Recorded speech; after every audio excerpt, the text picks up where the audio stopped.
Salut à tous, footeuses et footeux de la même famille, c'est Thomas, fin du match entre PSG et Caen, 3 buts à 1, un but de Cavani qui rentre bientôt dans la légende, un but de Kylian Mbappé qui fête son anniversaire, ses 19 ans, et un but de Yuri Berchiche, le latéral, qui mine de rien marque un beau but servi par Neymar qui s'est fait faucher. Neymar fait une passe en faisant faucher, c'est assez marrant, je vais revenir là-dessus. Et sur une faute de l'ami Thiago Silva, au monstro qui revenait, qui touche le ballon du bras, Santini marque un but qui sert pas à grand-chose pour les Canets, si ce ne serait-ce que de marquer peut-être un but pour améliorer leur attaque qui est quand même assez en berne pour une équipe du top 10. Donc voilà. Paris tranquille, hein, franchement 67% de possession de balle, 33% pour Caen. Caen, bon, on a l'habitude de dire que Caen, ils attendent du coup là contre Paris, ils ont vraiment attendu et ils se sont ils ont carrément laissé Vercourt tout seul. Ils ont dit voilà Vercourt, voilà, Rémi tu fais des arrêts, tu fais plein d'arrêts parce que nous on est fatigué, on joue au parc donc on est fatigué. Non mais ils ont mis en place voilà une équipe vraiment de contre avec voilà, c'était à prévoir. La défense à 5 derrière avec Gilbert, Mbeng, de la place Saïd Benasser, Peters et puis Santini Rodelin devant quand même deux attaquants pour essayer de marquer en contre. Il n'y a pas eu beaucoup d'occasions. Areola pas fait grand chose. Paris a fait de la gestion. Paris avait aussi fait tourner, hormis évidemment la MCN. On croyait que Neymar était malade, parce qu'il y a un petit virus au sein de l'effectif parisien. Il était titulaire, parce que je pense que Neymar, comme on le sait dans les médias, on sait qu'il a envie de faire tous les matchs. Donc je pense que Emery, même s'il décide de ne pas faire jouer le Brésilien, bah, Neymar il dit j'ai envie de jouer de toute façon. De toute façon, je veux améliorer mes stats. Donc là, il fait une passe D, il marque pas. Le milieu de terrain, le retour de Thiago Motta, hein, voilà, Thiago Motta qui cherchait son pote Verratti mais qui n'était pas là. Thiago Motta, le tracteur, bah, il était plutôt bon en sentinelle. Il a repris son rôle qu'il avait quand il était un peu plus jeune. C'est lent, c'est très très lent, mais c'est toujours aussi efficace, toujours aussi classe. Il arrive à percer les lignes, il arrive à bien diriger le jeu. C'est vraiment, voilà, il a la classe, Thiago Motta, il a une classe au-dessus, l'Italien. Enfin le Brésilien naturalisé italien, mais c'est lent, quoi. C'est pas l'avenir du Paris Saint-Germain. C'est voilà, c'est histoire de faire tourner. En tout cas, Emery, on a des doutes un peu sur sa gestion d'effectifs. Là, je pense que il y arrive. Lo Celso, parlons-en. Il a été énorme. Franchement, il a été énorme. Il a réussi à faire des percées de ouf sur le but de Mbappé. Tac, tac, tac. Il récupère des ballons, il a fait une embardée entre plein de joueurs. Il est vraiment intéressant. Donc je ne sais pas s'il est sur la liste des départs Siver, je pense pas, du même titre que Di Maria, Pastore, Ben Arfa, Lucas Moura. Mais je serais d'avis, en tout cas mon avis extérieur de débriefeur, de garder vraiment le Celso, ce qui est vraiment intéressant. Là il était du coup un peu plus en milieu relayeur, donc Pastore était là pour faire l'espèce de 10, même s'il n'y a pas de 10, que c'est un 4-3-3, mais il était là pour faire le lien entre le milieu de terrain et la MCN. Mais là, Lo Celso a servi un peu plus à la Draxler. Il a essayé de percer les lignes. Il est rapide, hein, le joueur. Il est rapide, il est efficace. Il arrive bien à se retourner face au jeu quand il a le ballon. Il a une bonne protection de balle. Il est techniquement. On a vu que c'était aussi très intéressant. Non, je trouve que c'est vraiment un peu ma révélation.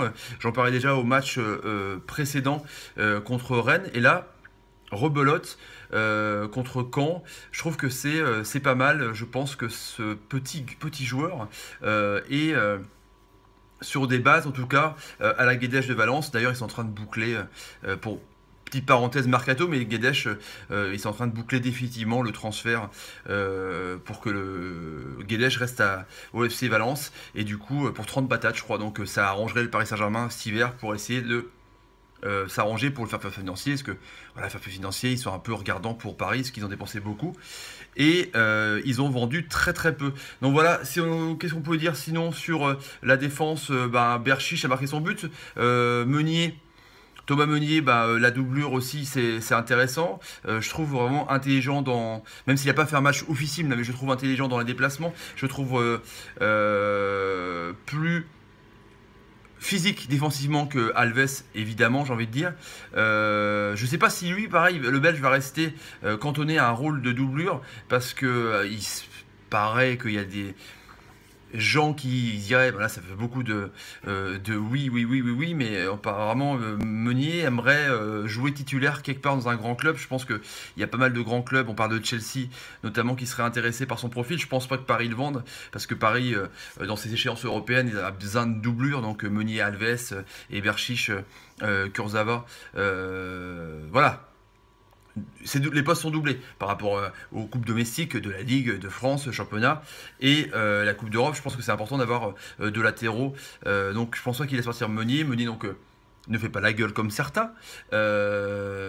Il joue. Il est bon quand on fait appel à lui, donc je pense que c'est un bon soldat pour Emery et c'est parfait pour ce côté-là. Côté Berchiche, bah, là il marque son but. Bon voilà, il est bien servi par Neymar, il a bien dédoublé avec Neymar, mais est-ce qu'il est au-dessus de Kurzawa? Je sais pas. Je suis pas un grand fan, comme vous le savez, de Kurzawa, mais là sur ce match-là, il a pas été, à part son but, il n'a pas été dingue. Je pense que Kurzawa pourra récupérer son poste assez facilement. Moi j'aime bien Berchiche parce que il a l'air de comprendre un peu plus le jeu du tiki-taka des Parisiens. Il a un QI foot plus intéressant que Kurzawa, à mon avis. Voilà, je pense que c'est quand même plus intéressant que l'ami Kurzawa.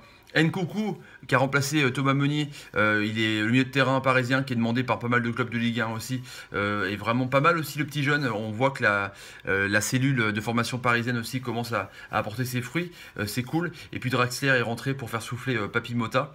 Et bah voilà, le champion du monde allemand, Julian Draxler, voilà, et je le trouve énorme, je le trouve classe à chaque fois, j'adore ce joueur. C'est un peu mon joueur, c'est un peu mon chouchou à Paris, hormis Ben Arfa, comme vous le savez, que j'adore, mais qui joue plus d'ailleurs, qui va peut-être partir à Saint-Étienne ou à Nice, on en parle aussi, quoi, mais surtout à Saint-Étienne, s'ils ont les sous. Mais Draxler, voilà, il est vraiment, il est indéboulonnable. Là, maintenant qu'il y a il y a pléthore de solutions au milieu de terrain pour Emery, je pense que voilà, Rabiot quand il reviendra, Verratti, Draxler, pour moi c'est le truc parfait. Et pour faire tourner, bah, il y a Mota, il y a Lo Celso. Voilà, c'est intéressant en tout cas. Voilà pour les Parisiens, les Canets. Bon bah voilà, les Canets qui étaient quand même pas mal au classement. Là, ils tombent un petit peu à la 12e position, mais bon, c'était quand même en surchauffe pour les Canets. Donc ils n'ont pas montré grand chose à part quelques contres, quelques belles actions de Rodelin qui est vraiment un joueur technique. En tout cas, voilà, Paris était en gestion, Paris tranquille. Donc Paris qui reprend ses 9 points d'avance, que ça a gagné derrière. Monaco, Lyon, Marseille ont gagné. On en parlera dans le grand décrassage, donc exceptionnellement demain à jeudi pour revenir sur cette J19 avant la trêve, on fera un petit bilan. Donc soyez là, rendez-vous sur Twitch à 5h. Voilà les amis, ciao, à demain. Si vous avez aimé la vidéo, n'hésitez pas à mettre un pouce, comme quand l'ami Mbappé marque un but ou donne une passe à Cavani qui a marqué une matcher de fou. Et puis qu'il y a un but du record de Zlatan, Cavani, chaque fois j'en parle, donc je vais arrêter, on en parlera demain. Et n'hésitez pas à vous abonner sur ma ganache à gauche pour pouvoir m'aider et être au courant des nouvelles vidéos. Allez, ciao les amis, salut. La Major de Cavani, elle est d'une puissance, elle est énorme. Elle est énorme.